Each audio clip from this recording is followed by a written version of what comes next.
Hello, YouTube. It's me, Logan Albright, back with another book review for you. And today I've got a good one. A couple of weeks ago, I read and did a review of the Danish-American science fiction fantasy writer Poul Anderson's Three Hearts and Three Lions, which I liked but didn't love. You can go watch that video if you're interested in my detailed thoughts on that. But while I purchased that book, I thought I'd get another one of his more celebrated fantasy novels just to see what it was like. And the one I got was called The Broken Sword, and I just finished it, and man, is it ever good. It is so much better than that other book, and it's so much better than almost anything else I've read in the fantasy genre. I think it's an incredible book.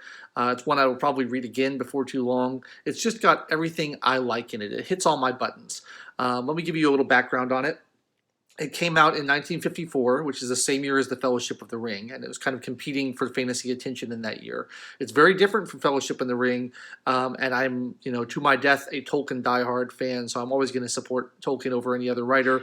But man, this is probably the second best fantasy novel I've ever read after Tolkien. And what it is basically a synthesis of all these different fantasy influences over the years. You have to remember this was a time when fantasy literature for adults was really not a thing. There were a handful of novels out there, but fantasy was considered a children's genre, and this is definitely a book for adults. It's dark, and he's basically synthesizing all of these elements of traditional folklore and mythology into one story. And so he takes heavily from Scandinavian mythology with the gods like Thor and Odin and those type of folks. He takes from Anglo-Saxon epics like Beowulf or the Icelandic sagas. Those are very heavily influenced in here. There's a lot of Celtic fairy lore about the world of fairy and the elves and how they behave. There's some European witch lore about how witches go to the Black Sabbath and make deals with the devil and things like that. It's all rolled into one. And it's got all these great fantasy creatures. It's got giants and trolls and goblins and elves and werewolves and witches and everything.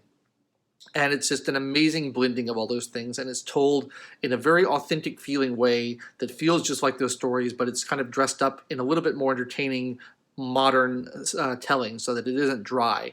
I was reminded many times while reading this of the book The Worm Ouroboros by E.R. Edison, which is sort of a precursor to Tolkien and draws from a lot of the same influences.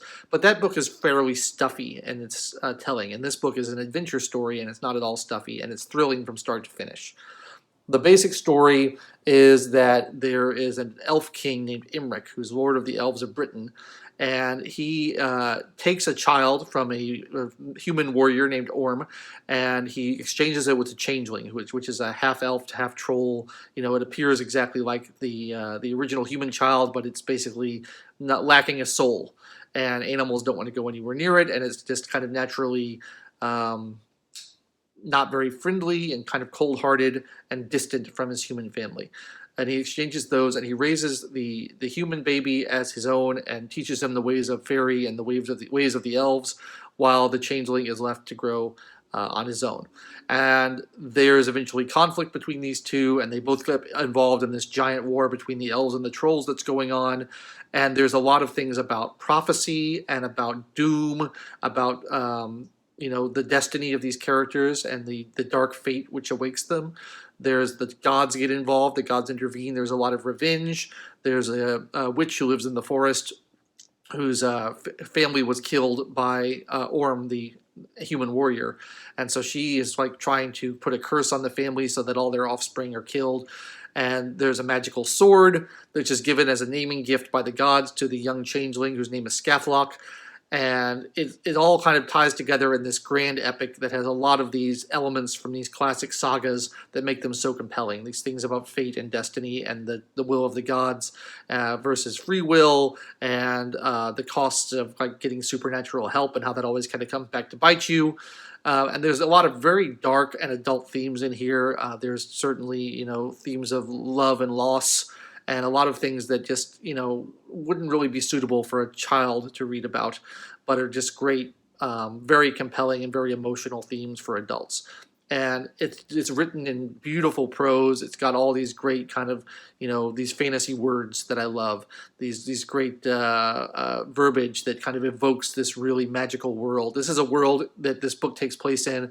That's basically the world I would like to live in, with all these magical elements going on, all these different fantasy races working with each other, everyone with their own power. It's a gorgeously painted and gorgeously written book, and the universe that it takes place in is really interesting and compelling, and just is a playground for the imagination. It's such a great story. I want to read one passage quickly that'll kind of give you a taste of the kind of writing that goes on here, and see if it would be something for you. And this is sort of the tantalizing depth of the world that you also see in Tolkien, that makes the world more interesting than just what you're told about. And I love this kind of stuff. So he says, "There is much else to tell of the dragon and his gold hoard, of the burning mountain and the bottomless chasm, and the quern of the elemental giantesses. It should be told of their fishing in the river that ran from hell, and of what they caught there. The story of the everlasting battle, and of the witch in Iron Forest, and of the song they once heard the aurora hissing to itself in the secret night. All were worth telling, and each would almost make a saga in itself, but since they do not concern the main thread of the story, they must be left among the annals of Faerie." So he kind of gives you this taste of all these other stories that are going on in the background, and you never hear anything else about them, and they're just left there. I love that kind of thing. I love being kind of tantalized to realize that the world of the story is bigger than just what we're being told and just what we're hearing. And there's all these, very evocative images about dragons and rivers coming from hell. Like that kind of thing just hits all my buttons, and it makes me so happy. So I really loved The Broken Sword. I would definitely like to seek out more work from this author now. I was a little ambivalent after the last book. I thought, he's fine, but it's not something I want to read more of. This one, it was so good that it makes me want to find if he has any other books that are just as good. And this is certainly a very influential book. Michael Moorcock, who's one of the architects of modern fantasy as well, listed as one of his most influential fantasy novels on the cover here. It's been compared favorably to Tolkien, although, again, I don't think anything compares favorably to Tolkien, so I wouldn't put it that way. But it really is probably the second best fantasy novel I've ever read, and I just had a blast reading it. It's not very long. My edition is 270 pages, so you can get through it quickly. It maintains its momentum throughout. You're always interested to see what's going to happen, although you kind of get a sense of what's going to happen early on. You know it's not going to end well. These type of stories never do. But seeing how all that unfolds, and how the different threads that the author weaves are tangled together, and all these different interests. You have the Aesir, the Norse gods, and you have the Sidhe in Ireland, and you have the trolls, and you have the giants, and you have the elves, and you have the humans, and you have the witches, and they all kind of have their own agenda that they want to see brought into being, and you're not quite sure how they're going to all interlock and come together, and that's really cool. I love to see those different worlds interlock and interact in a way that brings the story to a satisfying conclusion. I thought it was really cool. I've said before that I find the realm of fantasy a little bit shallow, because I feel like, science fiction deals with these deep philosophical themes, and fantasy just tends to be like, here's an adventure, and then here's another adventure, and here's another adventure, and it gets a little samey. But this book deals a little more heavily with things like, human nature and our interaction with the gods, and what we're willing to trade in our lives, the things that are important in your life, and what you're willing to die for, what you're willing to live for, those kind of things, your loyalty, your allegiance, the nature of family and how that interacts. What does family really mean? Is it your bloodline? Is it who you're raised with? That question is brought up. So this book does a good job of kind of solving that problem and bringing in some heavier philosophical elements into a otherwise fairly straightforward fantasy adventure. And I like that. I think that there's a great potential to use fantasy in that way, because all these mythological stories that kind of emerged organically throughout human history are clearly rooted in our psychology, and they're rooted in our fears and our hopes and things like that. So tying those elements into a story and making it more than just a sword and sorcery, Dungeons and Dragons adventure, I think is really important, and rarely done well, but it is certainly done well in The Broken Sword by Poul Anderson. As you can see on the cover here, it's Poul, not P-A-U-L, and I may be pronouncing it wrong, in which case I apologize, but I don't speak Danish, so.